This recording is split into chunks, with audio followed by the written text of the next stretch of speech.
Bem-vindos, crentes e descrentes, mais um vídeo do devocional do livro do Eclesiastes. Já falamos sobre o capítulo 2, o capítulo 1 e fizemos uma breve introdução sobre os principais termos dentro do livro do Eclesiastes. E no vídeo de hoje, o famoso capítulo 3 do Eclesiastes. Quem quiser acompanhar comigo, estou com uma Bíblia, uma Nova Almeida atualizada, então pode aparecer diferente de outras versões que você já escutou ou já fez a leitura. Vou ler alguns versículos, não vou ler todos, mas vou ler alguns versículos. Tudo tem o seu tempo determinado, e há tempo para todo propósito debaixo do céu. Tempo de nascer, tempo de morrer, tempo de plantar e tempo de arrancar o que se plantou. A palavra tempo é uma palavra que aparece muito no vocabulário evangélico, e eu estou com um dicionário do grego do Novo Testamento. O Antigo Testamento foi escrito em hebraico, o Antigo Testamento não foi escrito em grego, então o Antigo Testamento foi escrito nesse livrinho aqui. Essa é uma das formas da Bíblia hebraica, é a Tanakh. E aqui tem o texto em hebraico, que é o texto que deu origem ao Antigo Testamento.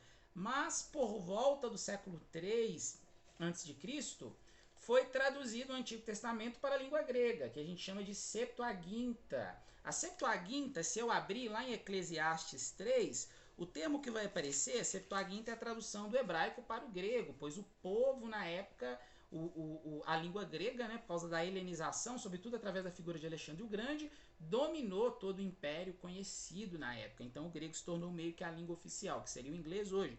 E quando eu abro aqui, o termo que aparece é o termo Kairos. Para quem não entende grego, o professor está falando que é Kairos, então é Kairos, né, professor? Você está falando aí que é isso, mas o termo que aparece aqui, a maioria das vezes, é o termo Kairos. E aí eu volto para o dicionário de língua grega. As pessoas adoram usar o termo e falar que o Kairos é o tempo de Deus. Esse tempo do Eclesiastes, que tempo que é esse? Lá no hebraico vai ter um significado de períodos, vai ter um significado de tempo propriamente dito, porque é uma palavra que tem vários significados, diversos significados, assim como no grego, assim como também no português. E quando eu olho o Kairos aqui, significado, tempo, um ponto no tempo, um período de tempo, tempo presente, tempos em tempos, o tempo certo, próprio, favorável.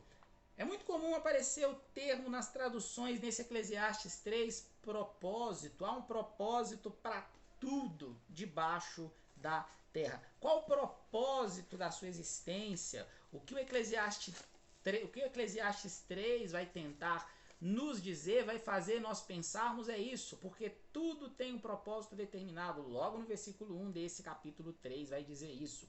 Qual o propósito determinado? Não é o meu propósito. Muita gente usa esse texto para falar assim, olha, você ainda não conquistou aquilo que você queria conquistar porque não chegou o tempo certo. Tempo certo de quem? O seu tempo certo?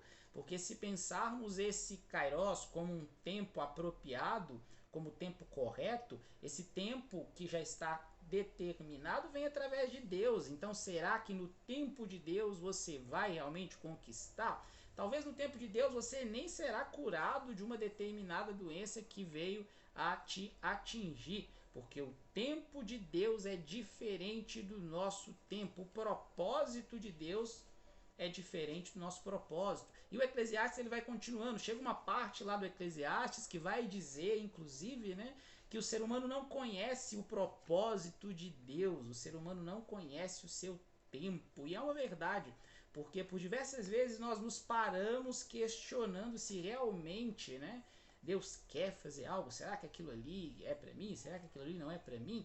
E não paramos para pensar que Deus tem o domínio do tempo. Ele é o Senhor do tempo. E ele fecha falando que o homem é igual ao animal, que é da mesma forma que o homem nasce, que o homem cresce, que o homem morre, isso também acontece com o animal. Há um tempo determinado para tudo. O que você tem feito com o tempo que Deus tem te dado? Eu quero ler um trecho de uma crônica do livro de Rubem Alves, até anotei. Crônica do livro de Rubem Alves, do universo a Jabuticaba. Rubem Alves, que é um teólogo, pedagogo, psicanalista, foi, né, porque ele já morreu, ele traz uma reflexão importantíssima sobre a questão do tempo, e ele diz da seguinte forma dentro desse trecho: Tudo que é belo tem de morrer. Beleza e morte andam sempre de mãos dadas. Eternidade é o tempo completo. Esse tempo do qual a gente diz valeu a pena. Rubem Alves, do livro Do Universo a Jabuticaba. O tempo no qual a gente diz valeu a pena. Esse é o Kairos, esse é o tempo certo, esse é o tempo de Deus, esse é o tempo debaixo do propósito pré-determinado do soberano que tudo criou e tem domínio do tempo e do espaço. Você consegue dizer no seu trabalho, você consegue dizer nos seus estudos, você consegue dizer na sua vida, valeu a pena? Se aquilo que você tem feito, se aquilo que você tem vivido, você não consegue dizer valeu a pena, reflita, pois o tempo para a vida, o tempo para o trabalho, o tempo para a felicidade e até o tempo para a tristeza, a gente precisa pensar como eu saí depois desse tempo que eu passei. Será que eu posso dizer que valeu a pena? Porque, como diz Rubem Alves lá no livro Do Universo a Jabuticaba, eternidade é o tempo completo. Eternidade é o tempo completo. Espero vocês no nosso próximo vídeo devocional do capítulo 4 do Eclesiastes. Até lá!